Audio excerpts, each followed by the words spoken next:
mofinaina isan'andro atolotry ny mpitandrina rakotina valina maoly.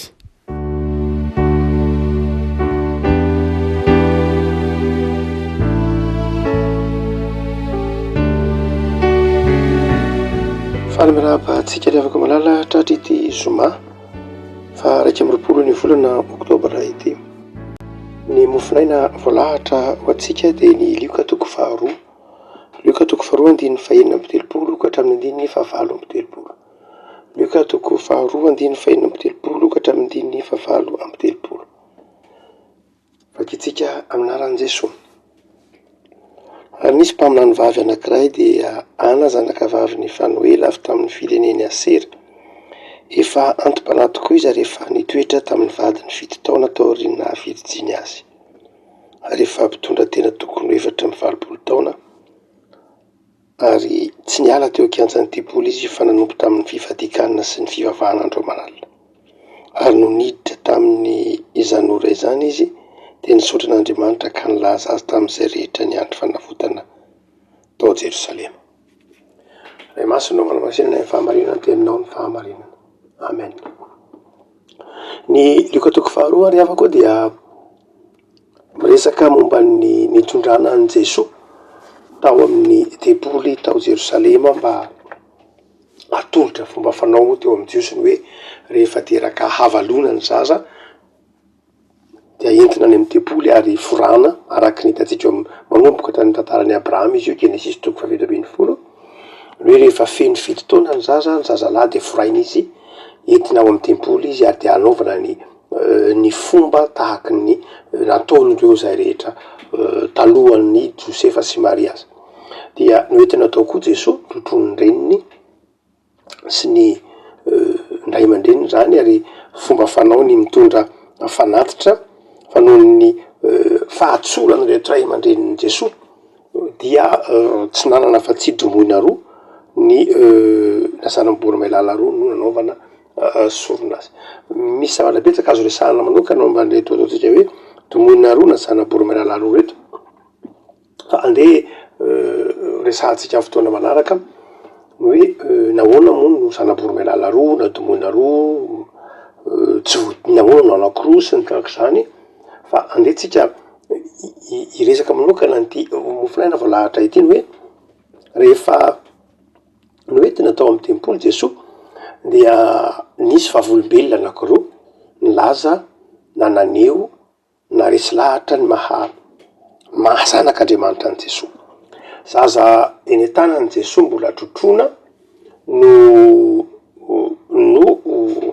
mbola zaza valondro dia efa naresy lahatra nisy vavolombelona naresy lahatra fa zanak'Andriamanitra izy. Lehilahy lehibe antsoina hoe Simeona vavolombelona voalohany. Hitantsika manomboka ny 9:20 ilay lehilahy Simeona tao Jerosalema mpivavaka marina dia nitrotro an'i Jesosy ary rehefa nitrotro ny zaza izy dia niteny manao hoe ankehitriny ny mpanomponao dia alefanao amin'ny fiadanana araka ny teninao fa ny masoko efa nahita ny famonjenao. Simeona zany no vavolombelona voalohany lehilahy lehibe avantim-panahy rehefa nitrotro an'i Jesosy dia resy lahatra fa zanak'Andriamanitra Jesosy ary izy no hitondra fanavotana ho an'izao tontolo izao sy ho an'ny firenena Israely. Fa ny faharoa manomboka ny 9:30 sa 9:30 indray dia vavolombelona faharoa. Tsy hoe Simeona ihany zany, ny vavolombelona resy lahatra fa zanak'Andriamanitra Jesosy akoatra an'ireo any amin'ny toko faharoa moa hoe ny anjely, ny mpiandry-ondry fa eto kosa dia ireo olona hafa mihitsy dia Simeona sy Ana. I Ana dia mpaminany vavy avy amin'ny taranaky Fanoela. Ndika teny hoe Fanoela dia mitovy amin'ny teny hoe Fanoela ny tavan'Andriamanitra, mitovy amin'ny teny hoe Peniela ihany hoe Fanoela ny tavan'Andriamanitra. Ary dia avy amin'ny taranaky Asera zany hoe fahasambarana na sambatra dia ny teny hoe Asera. Ary dia ity zanakavavy ny Fanoela fokony Asera ity izay efa somary efa foko miparitaka efa tsy tao anatin'ny fokony tany amin'ny fokony fanjakana avaratra. Dia io zany ilay vehivavy rehefa nahita an'i Jesosy ty vehivavy mpaminany ity, ty mpaminany vavy izay 420 taona filazan'ny Lioka azy rehefa nahita an'i Jesosy dia nankalaza azy ary nampahery ny manodidina reto Jerosalema hoe tonga lay mpamonjy ty mpaminany vavy ity. Dia eo ary avako malala no ampahirizana atsika hoe miainga avy amin'ny tantarany ity vehivavy zay vorazantsika ety ary ampifandraisantsika koa mazava ho azy amin'ny toetran'ilay lehilahy na ilay mitrotro an'i Jesoa fony natolotra tao amin'ny tempoly izy dia Simeona. Fantany voalohany zay ivaliny ty Andinjotra masiny ity raha toa ka mandalina ny fandalinam-porontsika mipetraka fanontaniana manao hoe iza moa zany? Iza moa zany na ny olona manahoana no resy lahatra fa zanak'Andriamanitra Jesoa? Ny olona manahoana no mahita an' Jesoa fa zanak'Andriamanitra? Tsy zay rehetra ny fanozo tamin'i Jesoa akory de nanaiky azy ho zanak'Andriamanitra. Betsaka ny nahita an' Jesoa tamin'ny fotoan'andro fa tsy resy lahatra fa hoe zanak'Andriamanitra Jesoa. Betsaka ny olona ny fanerasera tamin'i Jesoa fa tsy resy lahatra fa zanak'Andriamanitra Jesoa. Betsaka ny mandrefa ampianarana sy toriteny momba an' Jesoa fa tsy resy lahatra fa zanak'Andriamanitra Jesoa. Fa misy kosa resy lahatra fa zanak'Andriamanitra Jesoa. Olona manahoana no mifanojo am' Jesoa? Dia hitatsika amin'ny tantarany Simeona sy ny tantarany Ana, reto lehilahy lehibe sy vehivavy lehibe izay voalahatra ho vavolombelona reto. Iza no la resy lahatra fa zanak'Andriamanitra Jesoa? Voalohany de zao niombonan'izy menadara eo de zao samy mpivavaka marina tao amin'ny tempoly izy. Toetra iombonany Simeona sy Ana eto de zao mivavaka marina izy. Ny olona mifanojo am' Jesoa, ny olona resy lahatra fa zanak'Andriamanitra Jesoa de ny olona efa nanana fanantenana ny andrandran'Andriamanitra. Ary tsy vitan'izany fa ny olona izay resy lahatra fa zanak'Andriamanitra Jesoa de olona manana fiainam-bavaka. Rehefa manana fiainam-bavaka ny olona anankiray dia tojo azy ao anatiny ny faharesen-dahatra fa mpamonjy Jesoa. Marina loatra fa amin'ny fampianarana mahazatra atsika maha-kristianina protestanta atsika na maha-kristianina atsika na katolika na tahaka izany de zao mahazatra atsika mandrakariva ny resaka momba ny fahasoavana ny hoe tsy mahafantatra an'Andriamanitra ankehitsika raha tsy Andriamanitra no mampahafantatra ny tenany amintsika.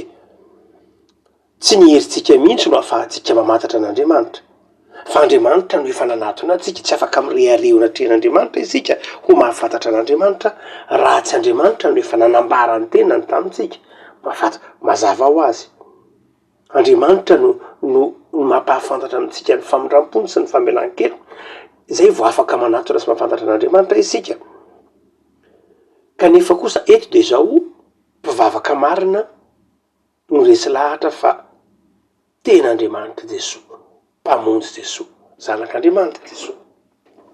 Toy ny milaza manao hoe lay toetran'ilay olombelona feno fiainam-bavaka de lasa alohan'ny fifanenana tamin'i Jesoa.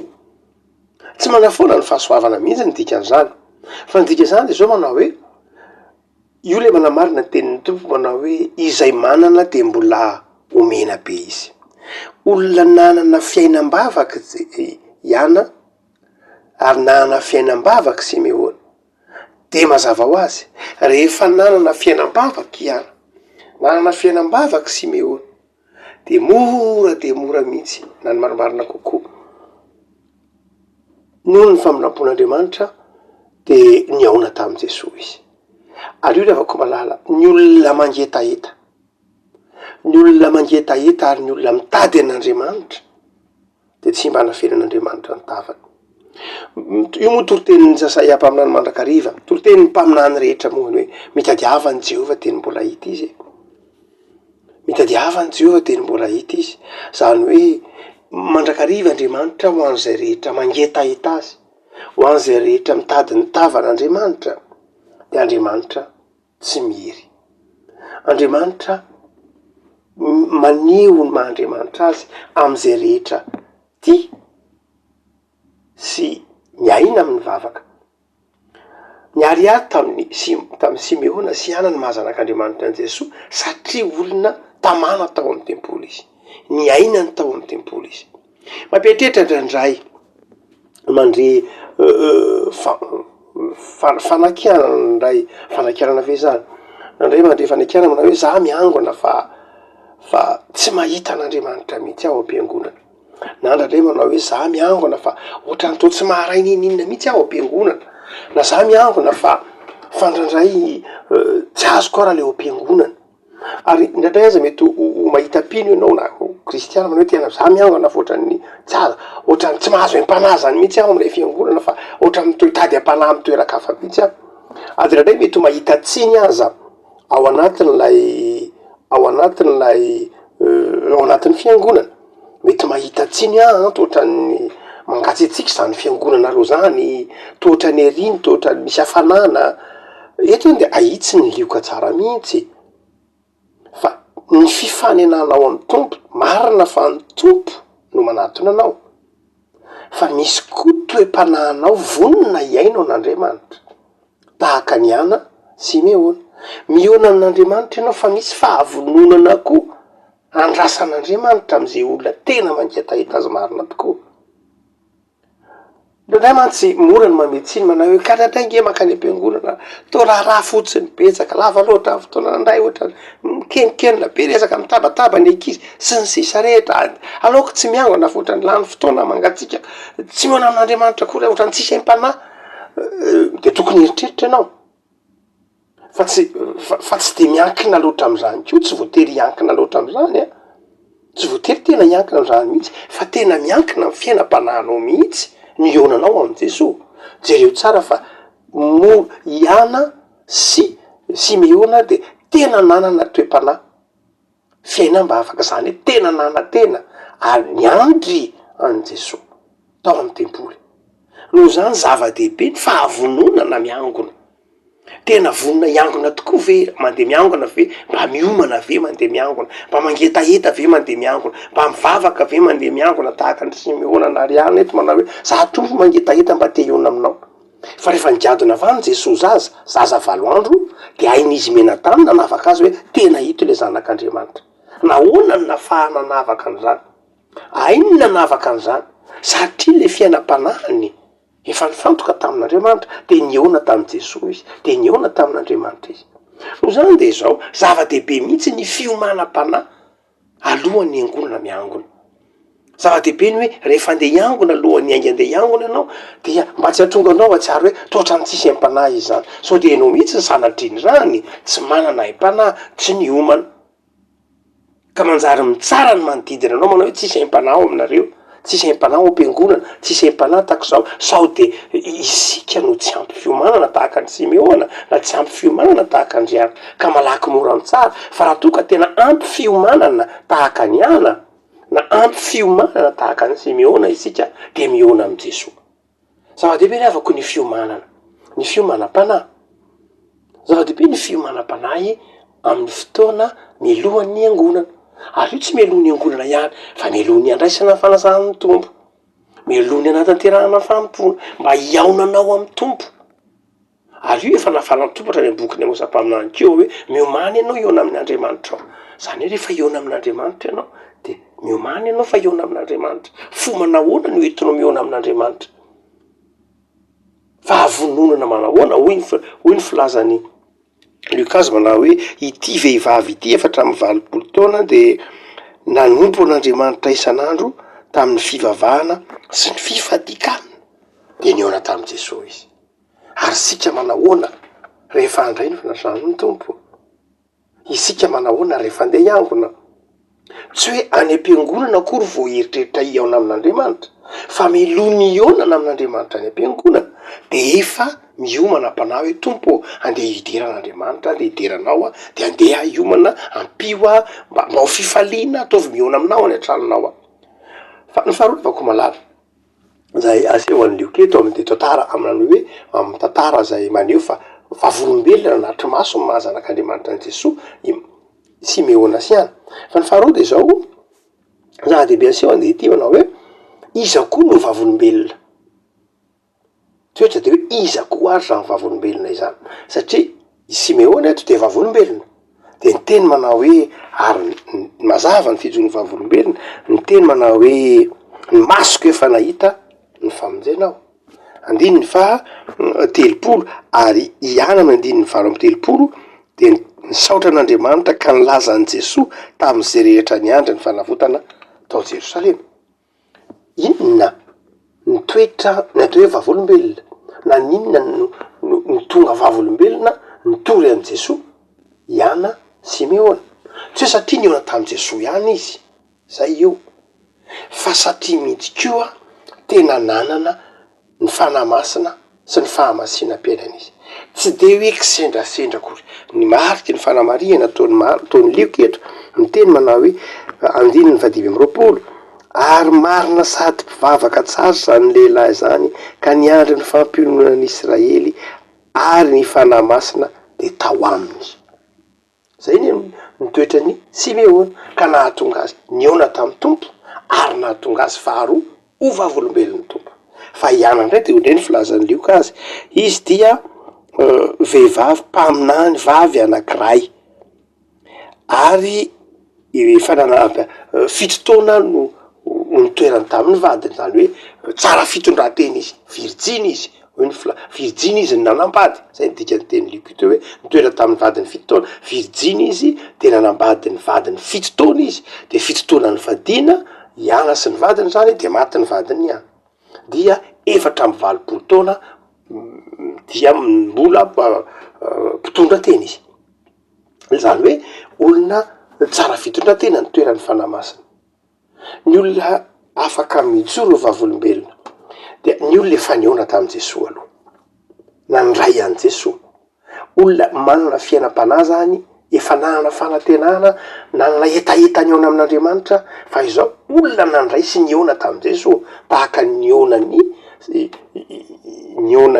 Simeona tamy Jesoa zaza dia tonga nijoro vavolombelona izy ny masoko nahita ny famonjenao ary eto koa ihany rehefa niona tamy Jesoa zaza dia nandeha nilaza an' Jesoa nitory an' Jesoa hoe tonga lay mpamonjy ny olona iray ny Andriamanitra na ny olona miona am' Jesoa dia vavolombelon'i Jesoa mijoro ho vavolombelon'i Jesoa vavolombelona fa mpamonjy Jesoa levako ny vokatry ny fionatsika amin'Andriamanitra ny vokatry ny fandraisatsika an' Jesoa tompo sy mpamonjy atsika de manjary mahatonga atsika ho vavolombelona ary tsy hoe vavolombelona terena tsy hoe vavolombelona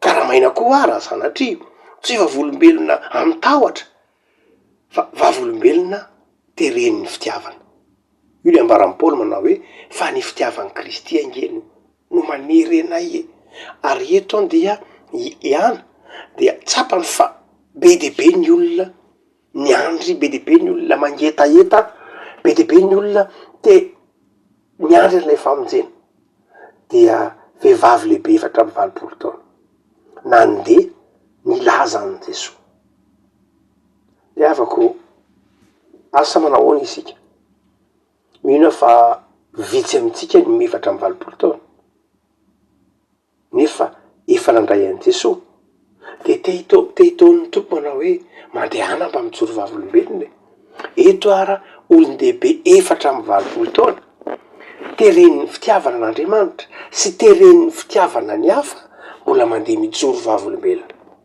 mbola mandeha mitory ny filazantsara an' Jesoa misy hira anankiray zay noforonin'ny